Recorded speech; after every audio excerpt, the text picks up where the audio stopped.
Berkat nikmat dari Allah Subhanahu wa taala, Allah Subhanahu wa taala masih memanjangkan usia kita, menyehatkan badan kita sehingga kita semua bisa berkumpul di Masjid Jami' Al-Faizin untuk ibadah kepada Allah Subhanahu wa taala. Semoga berkumpulnya kita pada malam ini mendapat ridha dari Allah Subhanahu wa taala.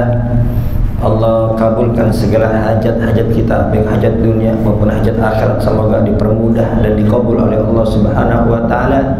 Yang sakit di antara kita diangkat segala penyakitnya, yang sedang sedih semoga kesedihannya diganti dengan kebahagiaan, dengan ketenangan dan ketentraman. Yang mendapat masalah semoga masalahnya dibereskan oleh Allah Subhanahu wa taala, dan semoga bertambah usia, bertambah dekat kita dengan Allah Subhanahu wa taala, bertambah semangat dalam ibadah, bertambah jauh daripada dosa, semakin dekat dengan Allah, semakin bagus ittiba kepada Nabi besar Muhammad sallallahu alaihi wasallam.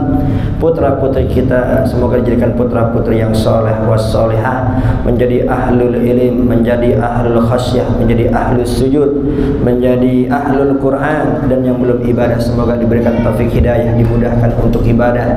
Yang belum menutup aurat semoga dimudahkan untuk menutup aurat, dijauhkan daripada pergaulan-pergaulan yang tidak baik. Yang belum ibadah semoga segera mendapat taufik hidayah, dimudahkan untuk taat kepada Allah dan Rasulnya. Dan semoga hidupnya kita pada malam ini Allah catat sebagai amal soleh yang memudahkan kita untuk masuk ke dalam surganya Allah. Amin, Allahumma amin. Bapak-bapak yang dimuliakan Allah Subhanahu wa taala, sebelum kita mulai ta'lim kita, terlebih dahulu kita membaca Al-Fatihah untuk muallif kitab dan untuk guru-guru kita yang sudah mendahului kita. Al-Fatihah Ruhi Al-Imam Ibnu Hajar Al-Asqalani, Syekh Sulaiman An-Nuri, Syekh Alwi bin Abbas Al-Maliki, Syekh Muhammad bin Ali bin Abbas Al-Maliki, Abdul Qadir As-Sagawi, Abdul Asad ya Abdullah bin Salim As-Satiri, bin Suratan Qulubi Gargasi, Abdullah bin Al-Haddad bin Abdul Batas, wa Syekh Ursam Syekh Al-Qadir Imam Ghazali bin Syafi'i, Malik Ahmad bin Hanbal, wa Syafi'i, wa Mamul Hasan As-Sadri, Kaji Hasan As-Sakali, Kaji Khalban, Kaji Asam Al-Arifin, wa Kaji Nur Ali, Kaji Manasik Mahmai Muzzubar Husain Ihsan Jampes, wa Sayyidina Bantar, Jamil Awliya Al-Aqtab Al-Amjad Al-Awtar Saribadillah Syali Jami' Abaina Mahatina Jiddatina wala kulli tin salihah ila hadratin Nabi Muhammadin sallallahu alaihi wasallam. Al-Fatihah. A'udzu billahi minasyaitonir rajim. Bismillahirrahmanirrahim. Alhamdulillahi rabbil alamin arrahmanir rahim maliki yaumiddin. Iyyaka na'budu wa iyyaka nasta'in. Ihdinas siratal mustaqim. Siratal ladzina an'amta 'alaihim ghairil maghdubi 'alaihim waladdallin. Amin. Bismillahirrahmanirrahim. Qala al-muallif rahimahullahu ta'ala wa nafa'ana bihi wa bi'ulumihi fid dharaini. Amin. Masih dalam pembahasan doa kunut yang mana kemarin sudah kita bahas bahwasanya ulama berbeda pendapat mengenai kesunnahan doa kunut dibaca di waktu subuh. Dan mazhab Imam Syafi'i mengatakan sunnah membaca kunut ketika subuh. Dan barang siapa yang lupa membaca kunut, maka sunnah untuk sujud sahwi. Sujud sahwi artinya sujud lupa, 2 sujud sebelum salam, itu namanya sujud sahwi. Jadi yang ninggalin kunut sama dengan meninggalkan tahiyat awal. Karena tahiyat awal sama membaca doa kunut itu sama-sama sunnah ab'ad. Yang meninggalkannya disunnahkan sujud sahwi, 2 sujud sebelum salam ya. Sebagaimana yang pernah saya sampaikan ya, rakaat kedua sunnah untuk duduk tahiyat awal tadi salat maghrib ya. Rakaat kedua bangun dari sujud kedua sunnah duduk tahiyat awal.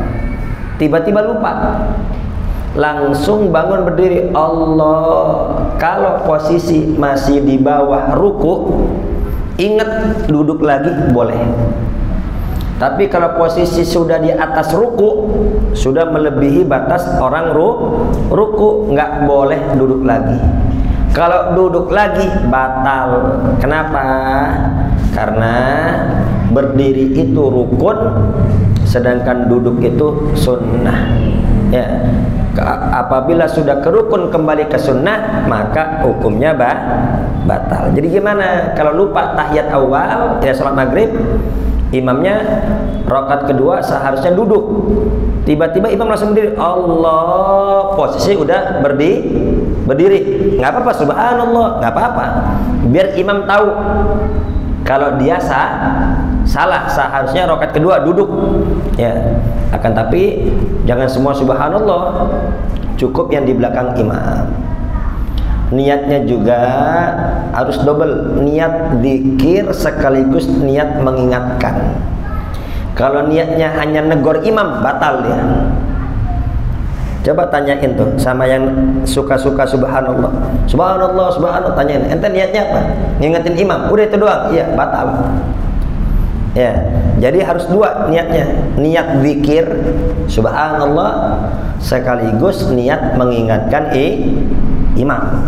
Ya, jadi ketika imam sudah berdiri, nggak apa-apa, subhanallah, ya, imam berdiri, kita juga ikut berdiri, nggak ada masalah. Ya, nggak usah risau, nggak usah kalut, nggak usah rame, nggak usah, udah ikutin aja. Nanti sebelum salam sujud sahwi, sama kunut, imamnya lupa. Ya, kalau posisi dia masih di atas ruku, tadi beda ya. Kalau tadi di bawah, dari bawah naik ke atas. Kalau ini dari kunut mau turun ke bawah. Kalau posisinya masih di atas ruku, baru mau ruku, baru mau sujud, baru di atas ruku, subhanallah, berdiri lagi boleh. Tapi kalau posisi dia sudah di bawah ruku, subhanallah, nggak boleh naik lagi. Naik lagi jadi batal. Kenapa? Sujud itu rukun, kunut itu terusin aja sujud.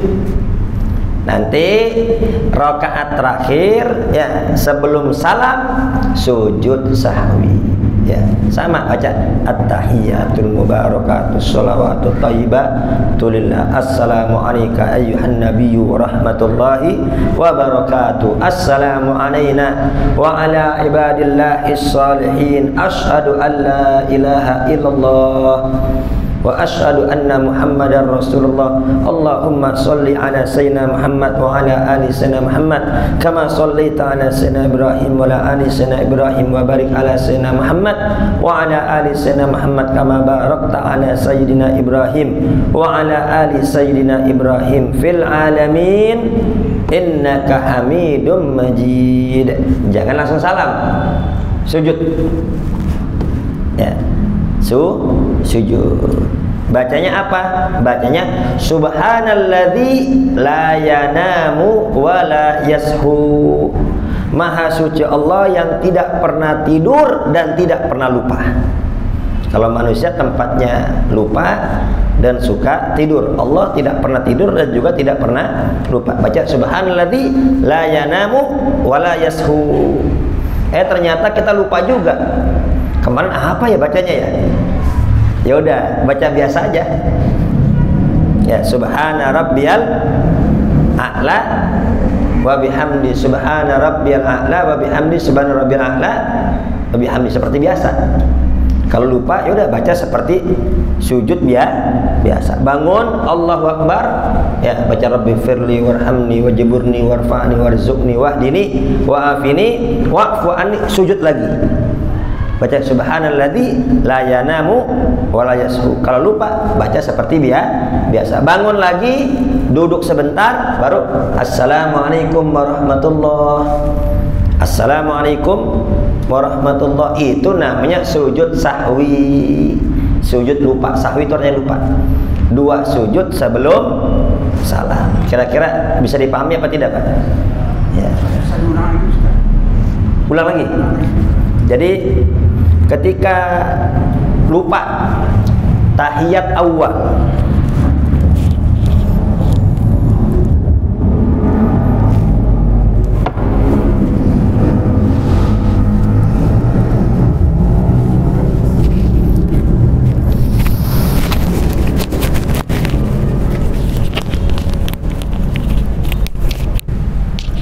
ketika lupa tahiyat awal,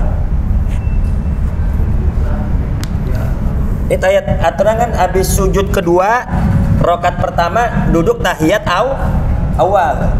Tiba-tiba imamnya lupa. Allah baru segini nih, subhanallah, boleh duduk. Salah apa? Masih di bawah ruku.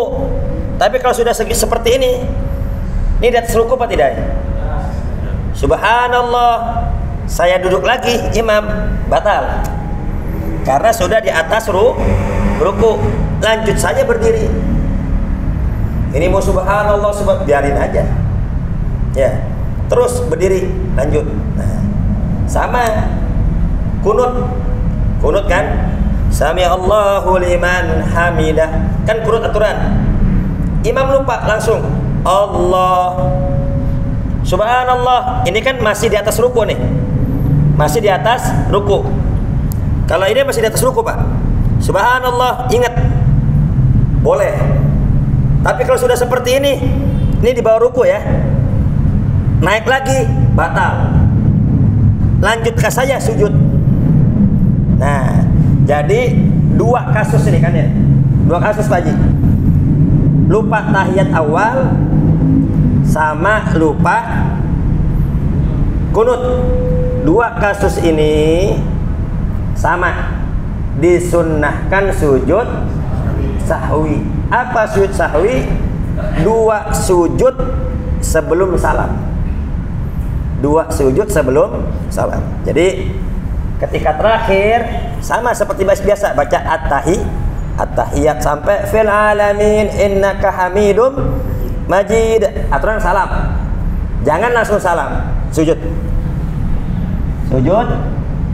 Bangun, duduk, sujud lagi, bangun lagi, baru salam. Dua kali sujud. Jadi sujud sahwi itu dua sujud sebelum salam. Dan tidak usah pusing bacaannya. Kalau lupa ya namanya jarang dibaca ya. Yang hafal juga kadang lupa juga. Yang sudah hafal nih baca subhanalladzi la yanamu wala yashu. Terkadang ketika kita posisi lupa mau dipraktekin lupa juga itu. Ya. Jadi gimana? Baca seperti bacaan biasa. Terus bagaimana? Sujudnya juga ternyata lupa. Udah terlanjur salam. Fil alamin innaka hamidum majid. Sujud seharusnya. Imamnya lupa juga. Langsung assalamualaikum warahmatullah. Assalamualaikum warahmatullah. Nggak apa-apa.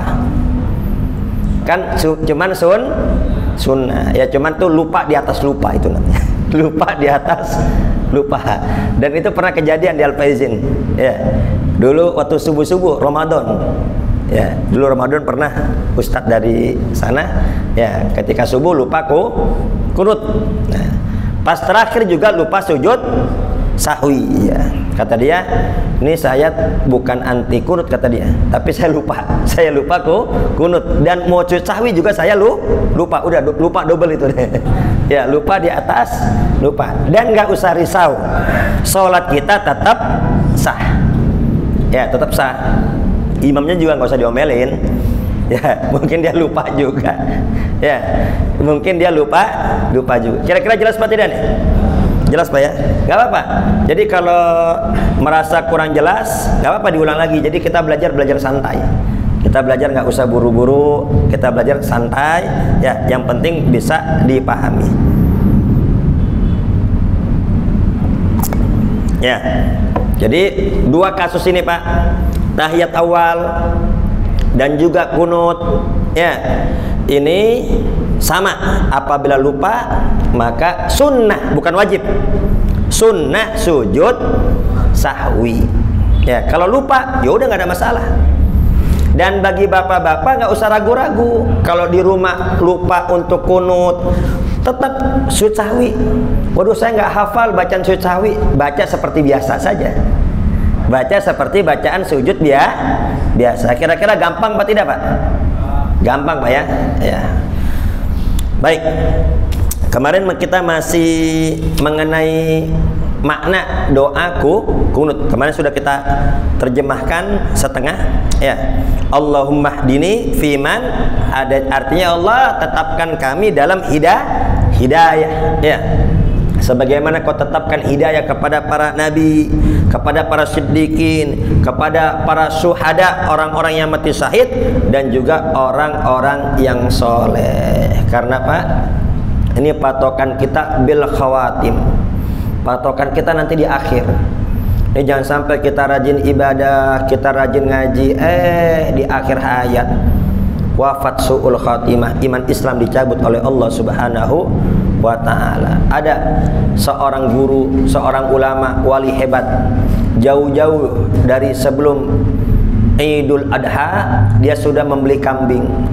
Dia memerintahkan muridnya untuk memelihara ini kambing, dikasih makan biar gemuk, agar nanti ketika Idul Adha bisa disembelih. Ternyata pas esok hari Idul Adha malamnya mati. Ini kambing malamnya mati, jadi bangkai. Kalau mati kan nggak bisa disembelih Pak. Ya nggak boleh dimakan karena jadi bangkai dia. Sapi ketabrak mobil mati, udah bangkai, nggak bisa. Kecuali ditabrak masih hidup langsung sembelih baru bisa dimakan itu. Ya kambing masih hidup langsung disembelih, ketabrak langsung disembelih, boleh dimakan. Tapi kalau mati bukan sebab sembelihan berarti bangkai. Akhirnya ini Habib menangis sejadi-jadinya. Dia menangis sejadi-jadinya sampai ada jamaahnya yang nggak tega. Habib sudah, jangan menangis terus-menerus. Nanti saya belikan kambing yang lebih besar lagi. Udah engkau nggak usah nangis, nanti kami belikan kambing yang lebih besar lagi. Apa kata Habib itu? Saya bukan menangisi kambing dan harganya, enggak. Saya bisa beli lagi katanya. Tapi yang saya tangisi, ini kambing udah saya rawat bulanan. Jauh-jauh hari saya rawat, saya kasih makan, ya, biar dia sehat, biar nanti di hari raya Idul Adha bisa dinikmati. Ternyata jadi bangkai. Saya khawatir diri saya. Saya khawatir diri saya. Saat ini saya ibadah, saat ini saya mengaji, saat ini saya berzikir, ya. Tapi saya khawatir nanti di akhir hayat keadaan saya kayak kambing ini. Tiba-tiba wafatnya su'ul khatimah. Percuma ibadah-ibadah saya. Nangis sejadi-jadinya. Jadi apa? Kita minta dia tetapkan iman Islam. Allahumma hdini fi man hadait. Ya Allah, tetapkan iman Islam kami ya Allah. Sebagaimana kau tetapkan iman para nabi, orang-orang yang mati syahid, dan orang-orang yang soleh. Sebagaimana yang kemarin sudah saya sampaikan, sehebat apapun ibadah seseorang, serajin apapun ketaatan dia, tetap dia butuh taufik hidayah dari Allah. Kalau dia angkuh, saya sudah rajin ibadah, saya mah nggak perlu taufik hidayah. Nah, hati-hati. Bisa-bisa nanti di akhir hayat dia akan dibuat malas untuk ibadah. Setinggi apapun ilmu seseorang, tetap dia butuh taufik hidayah.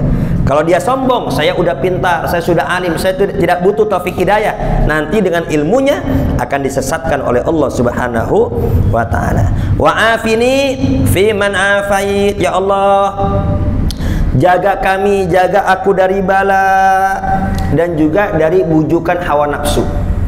Ya, orang nggak sholat dikarenakan hawa nafsu, orang bermusuhan dikarenakan hawa nafsu. Wa afini fi man afait. Ya Allah, jaga aku dari bala musibah, jaga aku dari bujukan hawa nafsu, sebagaimana orang-orang yang engkau jaga.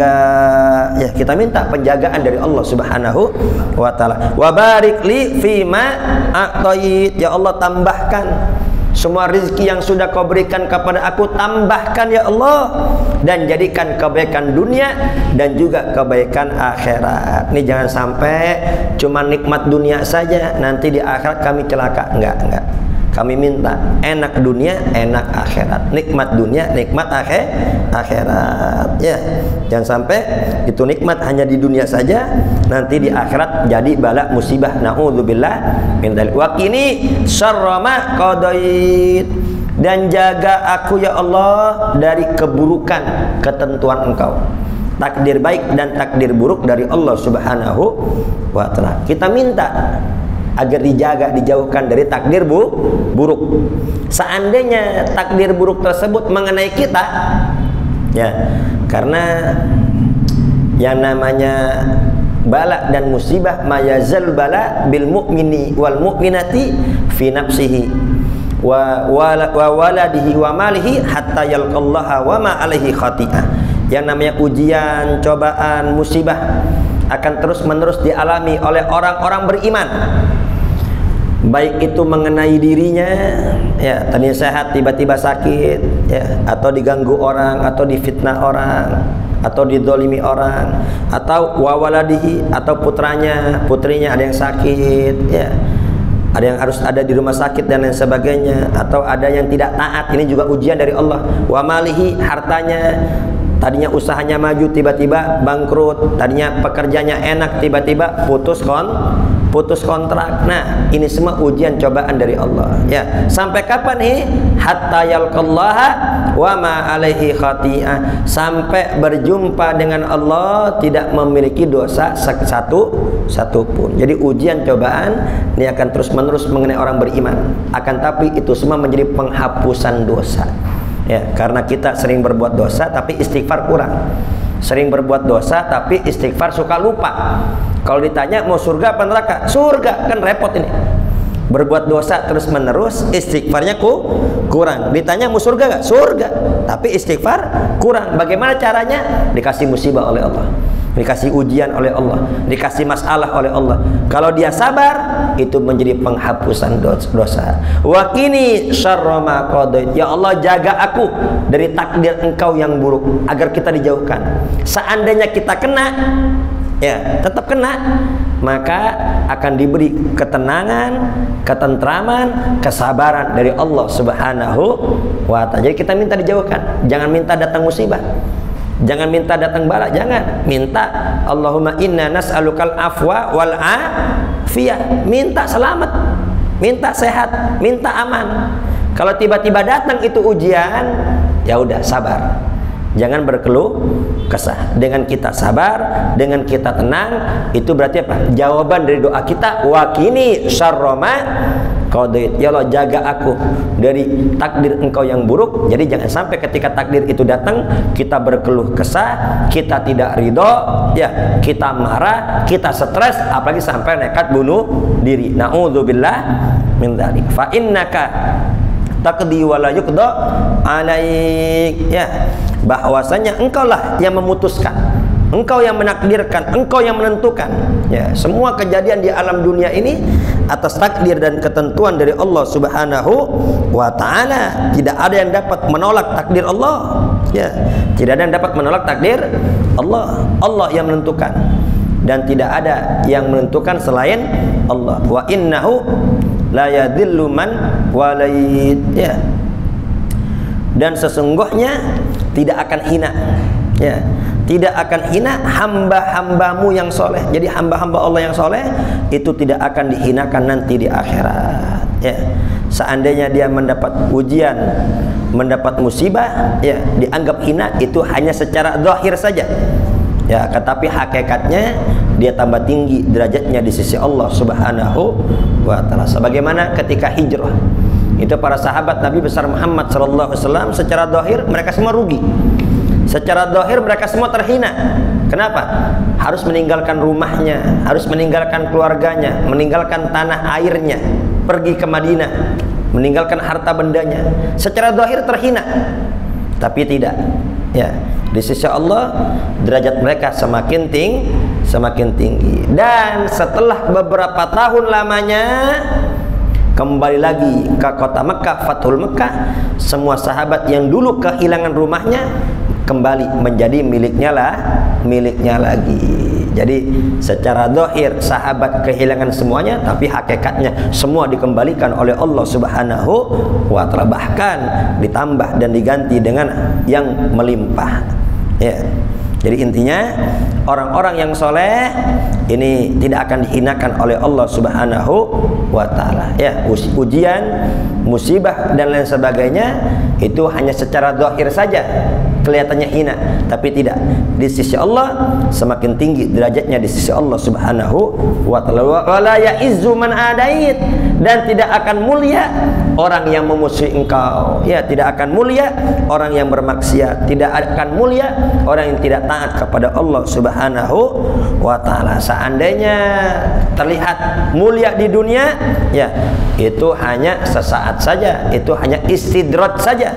Ya, akhirnya nanti akan kembali menjadi hina. Firaun, Qarun, ya kelihatannya mulia dengan nikmat-nikmat dunia, dengan jabatan-jabatan dunia, tapi akhirnya semua kehinaan dari Allah Subhanahu wa taala.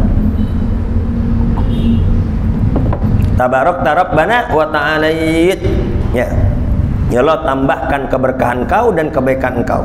Ya, kita minta tambahkan keberkahan dan kebaikan dari Allah Subhanahu wa ta'ala, dan maha tinggi hanya Allah yang bersih dari segala kekurangan. Ya, itulah makna dari doa kunut. Ya, dan jangan lupa terakhir tambahin wa sallallahu ala sayyidina Muhammadin wa ala alihi washabihi wasallam. Jangan lupa sholawat.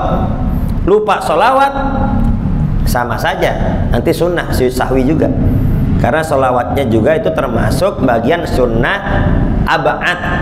Jadi jangan lupa Pak, doa kunut terakhir wa sallallahu ala sayyidina Muhammadin, ya itu juga termasuk bagian sunnah ab'ad, sholawat dalam kunut. Ya, baik, kita lanjutkan hadis yang ke-249.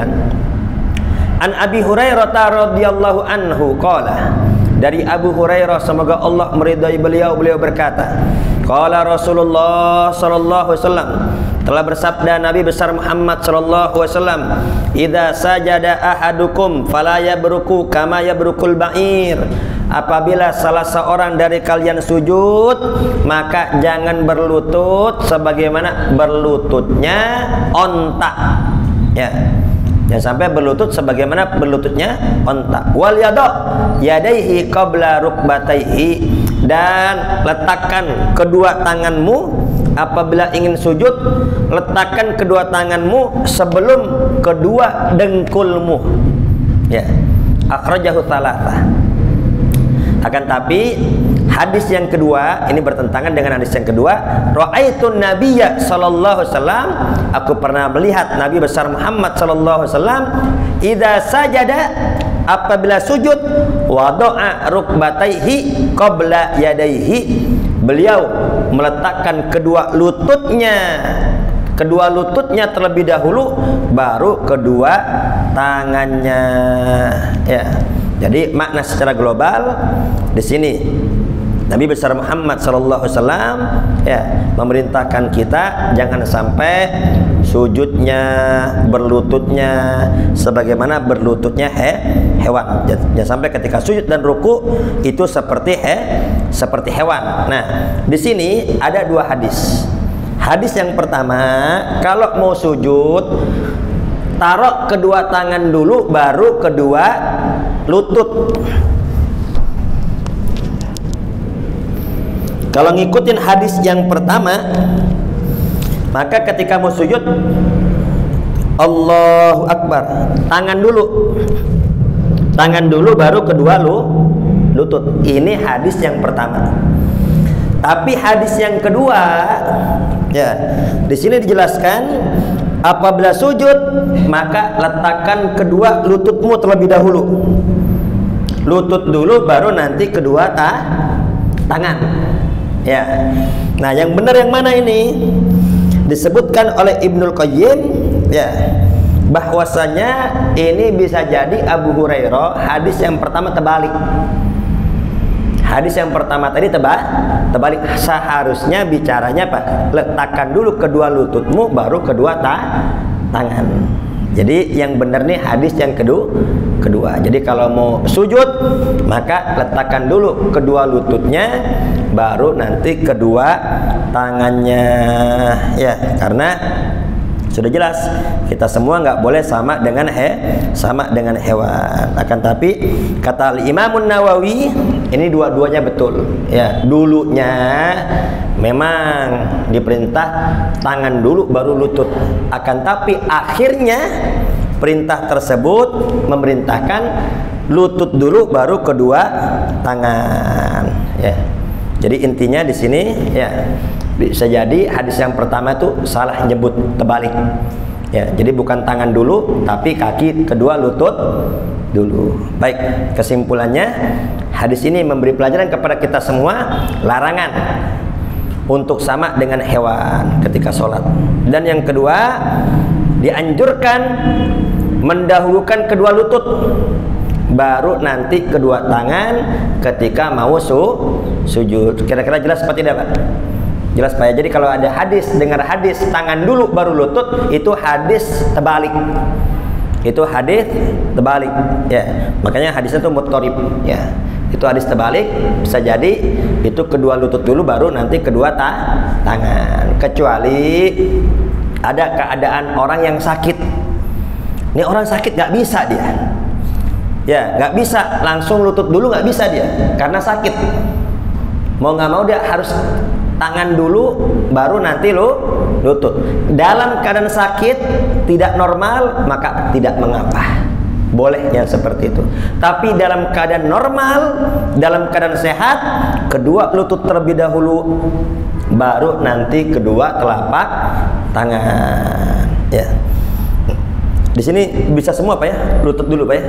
Kebanyakan Ustaz, kebanyakan saya lihat tangan dulu. Ya, sakit. Jadi kalau sakit nggak apa-apa.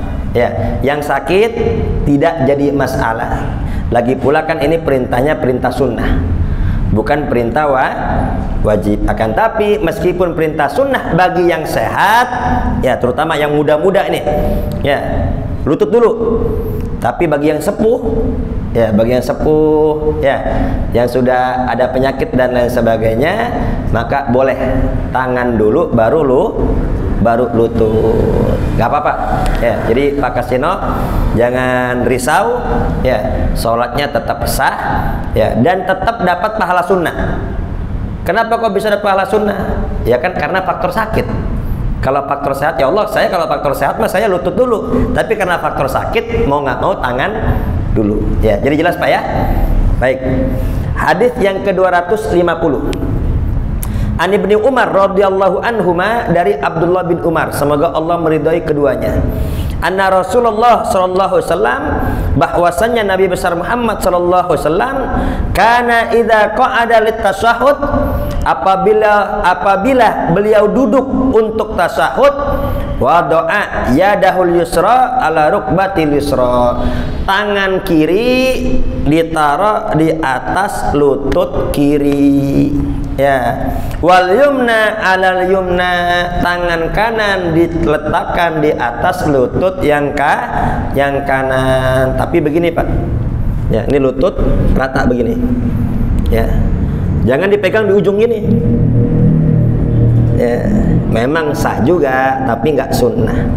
Karena ada yang begini nih, ada yang sampai di bawah-bawah, nggak begini. Ya, ini apa? Ini lutut kita begini. Nggak di samping, nggak di miring, di atasnya di sini. Ya, nggak megangin lutut nggak, tapi begini. Jelas Pak ya? Seperti itu.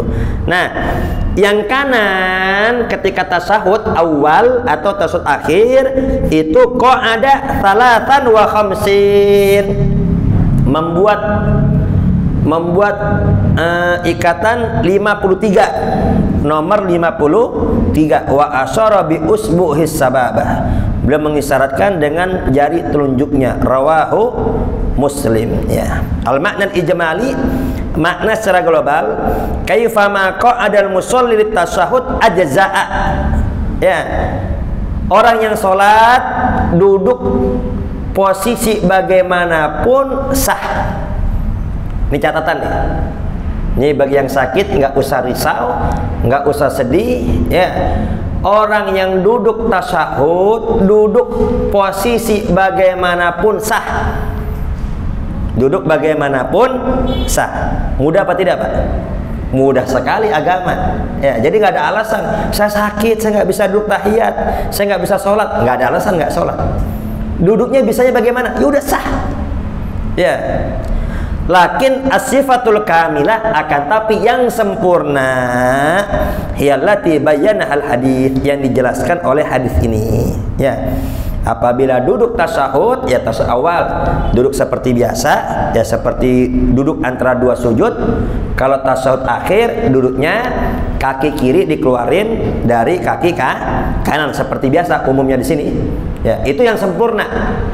Duduk sempurna orang tasyahud seperti itu. Ya, tangan kiri diletakkan di atas lutut kiri, tangan kanan diletakkan di atas lutut kanan sambil membuat ikatan 53. Fathalatha akdul wusta alal binsir wal khamsin atful ibham ila asliha wa hiya tariqatun hisabiyah arabiyah. Jadi yang 3 ini, kelingking, jari manis, telunjuk ditekuk.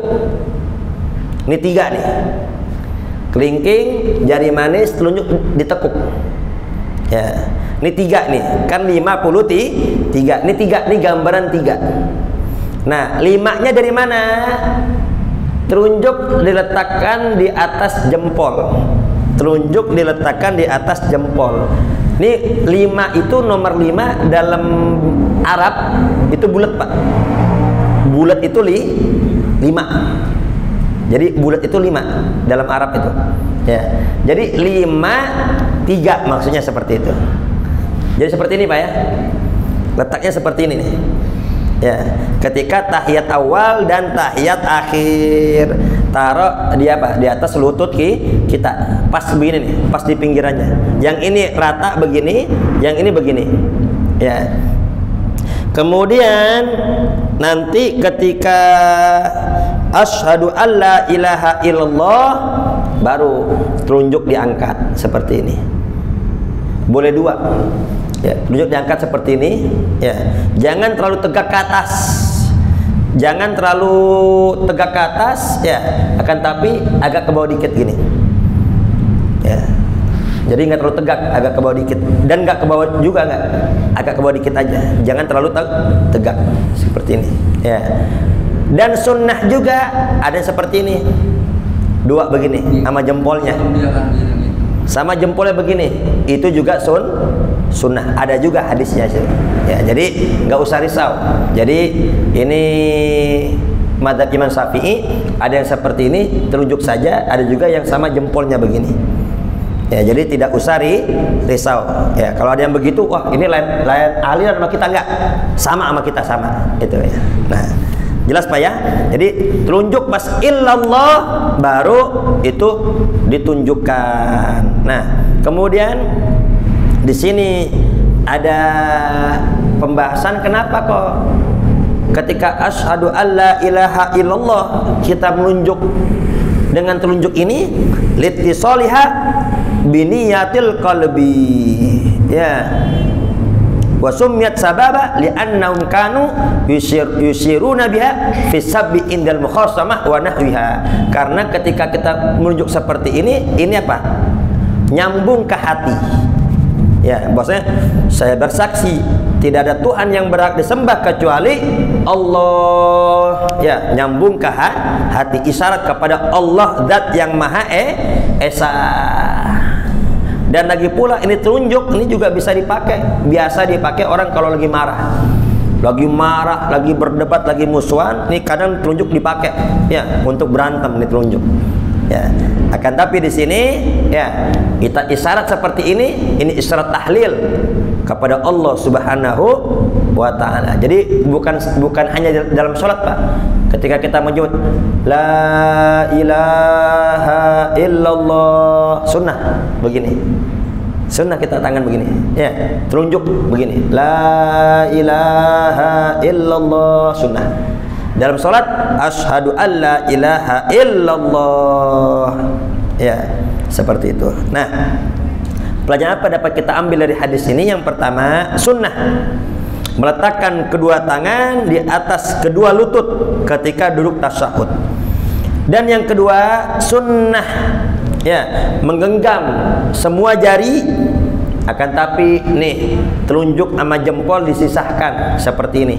Ya, seperti angka angka 5. Nanti ketika illallah baru mengisyaratkan dengan telunjuk. Nah, di sini ulama berbeda pendapat. Gerakin telunjuknya bagaimana? Berkata Imam Malik, yusiru biha wa yuharrikuha yaminan wa shimalan. Imam Malik mengatakan ketika illallah digerakkan ke kanan dan ke kiri. Geraknya ke kanan ke kiri, bukan gini. Kan ada yang ke atas ke bawah tuh, bukan. Tapi bergeraknya ke kanan dan ke kiri. Kenapa? Apa hikmahnya? Mengingatkan keadaan orang yang sholat. Jadi agar yang sholat tuh ingat dia lagi sholat. Ya, dan itu nyambung kepada hati, sebagaimana hati yang sedang bergerak juga. Ya, sehingga dia tetap sadar bahwasanya dia dalam sholat. Dan itu sangat berat bagi setan. Kenapa? Karena niat sholat ingat dulu, ingat terus. Dia ingat terus, hati ingat bahwasanya dia sedang sholat. Habis waktunya. Itu detik. Baik, tambah sedikit. Berkata Syafi'iyah, yusiru bi usbuhi inda qawli illallah wa la yuharrikuha wa yudimu rif'uha wa yudimu rif'uha ila an yakuma min at-tashahhudil awal wa ila an yaslama fit tashahhudil akhir wa yudima raf'aha. Ya. Jadi kalau mazhab Imam Syafi'i illallah diangkat dan terus menerus diangkat begini sampai selesai tahiyat awal atau sampai selesai tahiyat akhir sebelum salam. Kira-kira jelas apa tidak, Pak? Jelas ya. Terus begini, diangkat enggak ditutup-tutup terus ya sampai selesai tahiyat awal atau sampai selesai tahiyat akhir ya. Kemudian berkata mazhab Hanafiyah, yuqimu usbu'ahu inda la ilaha. Kalau mazhab Imam Abu Hanifah, asyhadu alla ilaha diangkat, illallah diturun lagi ya. Jadi wa yaduha inda illallah. Jadi mazhab Imam Abu Hanifah, asyhadu alla ilaha ya, diangkat. Kemudian ketika illallah ditutuplah lagi. Artinya apa? Ya, ini ketika mengangkat menunjukkan adanya Allah Subhanahu wa ta'ala. Ketika ditutup tidak ada Tuhan selain Allah. Punya makna masing-masing, Pak. Ya, tadi yang menggerakkan ke kanan ke kiri, ini apa? Nyambung ke hati. Agar hati ingat bahwasanya dia dalam sholat. Tapi kalau tangannya ikut begini, batal ini. Ya, kalau tangannya batal. Kalau jari doang boleh. Ya. Kemudian kalau mazhab Imam Abu Hanifah, asyhadu alla ilaha, bahwasanya tidak Tuhan kecuali tidak ada Tuhan ya, dia diangkat, illallah baru ditutup. Ya. Adapun ulama Hanabilah, mazhab Hambali itu apa? Itu asyhadu alla ilaha illallah diangkat dan enggak digerak-gerakkan, sama seperti mazhab Imam Syafi'i. Jadi intinya di sini ya, ulama berbeda pendapat mengenai isyarat telunjuk. Tapi di sini nggak ada ya, naik turun nggak ada. Yang naik turun tidak ada, nggak tahu itu ikut mazhab apa itu. Ya, jadi iya, nah itu saya nggak tahu itu ikut mazhab siapa itu. Begini aja. Iya. Gini aja. Begini. Ya, jadi kalau Maliki begini. Ya, kalau Hanafiyah diangkat, diturunin lah lagi. Ya, Syafi'i begini terus sampai akhir. Ya, intinya nggak usah ribut. Intinya nggak usah ribut, saling menghormati dan saling menghargai. Tapi di sini kan kita mazhab Imam Syafi'i, ikuti mazhab Imam Syafi'i. Semoga kita semua mendapat ilmu yang manfaat dan barokah. Al-Fatihah.